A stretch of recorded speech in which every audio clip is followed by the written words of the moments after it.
할렐루야! 주님을 인식하는 선택이라는 제목으로 말씀의 은혜를 함께 나누겠습니다. 먼저 오늘 본문 말씀을 함께 읽도록 합니다.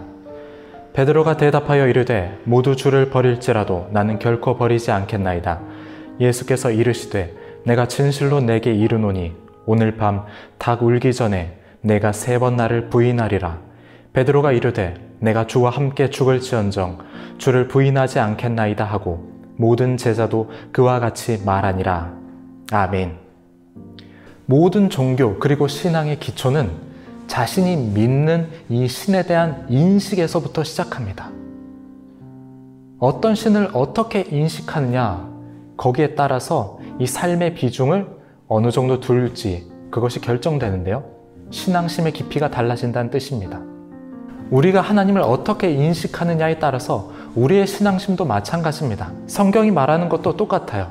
성경이 계속해서 강조하고 구체적으로 말하는 것은 바로 하나님이 어떤 분이냐 하는 것입니다.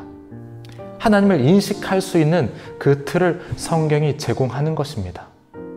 그래서 성경은 인간에 대해서 어떤 사건들에 대해서 구체적이지 않습니다. 그 사건들 가운데 역사하신 하나님, 인간들과 함께 하시는 하나님에 대해서 굉장히 구체적으로 설명할 뿐입니다. 사람이 인식하기 위해서 필요한 것이 있어요. 바로 뇌입니다. 우리의 뇌가 어떤 사물이나 사건을 의미 있게 받아들이는 그 순간이 있습니다. 우리 뇌는 너무나도 많은 정보들을 처리하기 때문에 모든 사건들을 의미 있는 것으로 분석하지 않습니다. 그렇게 됐다가는 우리 머리는 아마 부서지고 말 겁니다.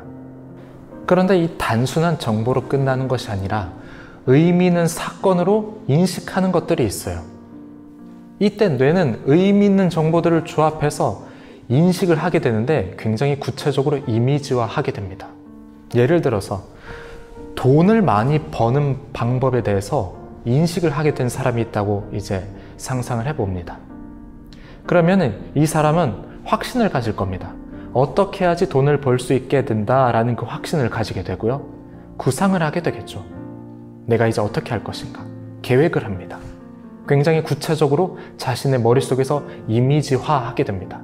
반대로 하나님의 뜻을 인식한 사람은 어떻습니까? 하나님의 뜻이 이거구나 확신을 하게 되고 계획을 합니다. 내가 하나님의 뜻대로 어떻게 살 것인가? 가정에서 직장에서 내가 하나님께서 원하신 대로 어떻게 살 것인가? 그렇게 된다면 그 삶의 방향성도 완전히 달라지게 되겠죠. 사람은 자신이 인식하는 대로 살아가게 됩니다. 그래서 인식이 중요합니다. 우리가 무엇을 어떻게 인식하느냐에 따라서 삶이 달라지기 때문입니다. 오늘 말씀에서 베드로에게 중요한 순간이 찾아옵니다. 예수님께서 너희 모두가 나를 버릴 거라 말씀하셨을 때 나는 주를 절대로 버리지 않겠습니다. 단호하게 대답합니다. 또 예수님께서 베드로에게 닭 울기 전에 내가 3번 부인할 거야 그렇게 말씀하셨을 때도 내가 주와 함께 죽을지언정 내가 예수님 부인하지 않겠습니다. 그렇게 결단 있는 고백을 합니다. 여기서 우리는 베드로의 인식 체계를 보게 됩니다. 어떤 인식을 했길래 베드로가 이런 대답을 하는가? 이 마태복음 16장을 보면은 베드로의 인식이 나타납니다. 예수님을 어떻게 인식했는가? 주는 그리스도시요 살아계신 하나님의 아들이십니다. 이것이 바로 베드로의 인식입니다. 예수님께서 나의 주인이십니다. 예수님께서는 하나님의 아들이시고 우리의 구원자가 되십니다. 이 인식이 있었습니다. 그래서 내가 주를 버리지 않겠습니다. 그렇게 고백을 할 수 있었던 것입니다. 베드로의 대답, 혈기 있는 대답이라기보다는 베드로의 믿음을 보여주고 있습니다.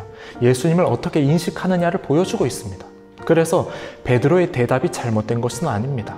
그 이후에 베드로가 예수님을 버린 게 잘못된 것이죠. 우리의 삶에 이 고백이 있길 원합니다. 베드로처럼 말입니다. 예수님께서 나의 주인이십니다.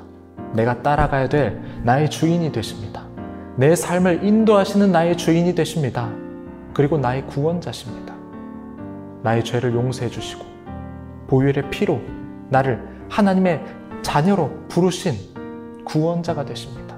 그분이 하나님의 아들이시고 내가 믿는 예수 그리스도입니다.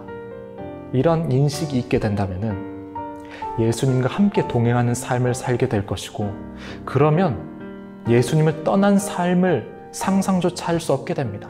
예수님을 버린다? 그거는 말도 안 되는 사건이 됩니다. 예수님을 버린다는 것, 그거는 내 존재를 버리는 것과 똑같기 때문에 예수님 버린다는 이 말도 안 되는 것이 됩니다. 베드로와 같은 고백이 가능하게 되는 것입니다. 우리에게 예수님에 대한 올바른 인식이 있다면 어떠한 환경과 상황 속에서도 예수님을 떠나지 않습니다. 예수님을 버리지 않습니다.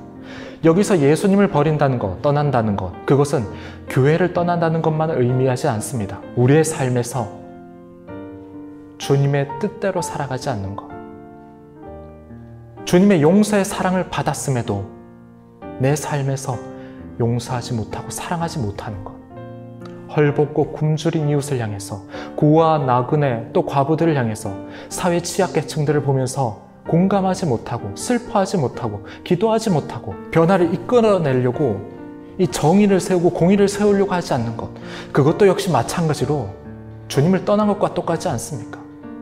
내 삶에 예수 그리스도가 없는데 이거 주님을 떠난 것과 똑같죠. 예수님의 존재를 바로 아는 자는 그분과 하나 된 삶을 살게 됩니다. 나의 모든 걸음걸음마다 그리스도의 향기가 아주 진하게 드러나게 됩니다. 오늘 하루, 그리고 우리의 모든 삶 가운데서 그렇게 살아가길 원합니다. 예수님을 제대로 인식하면서 그분이 누구신가? 그분이 나를 위해서 무엇을 하셨는가? 난 이제 어떻게 살아가야 되는가? 그 방향성을 제대로 잡은 어떤 환경 속에서도 그리스도의 편지가 되고 그리스도의 향기가 되는 청함의 모든 성도 여러분 되시기를 주님의 이름으로 축복합니다.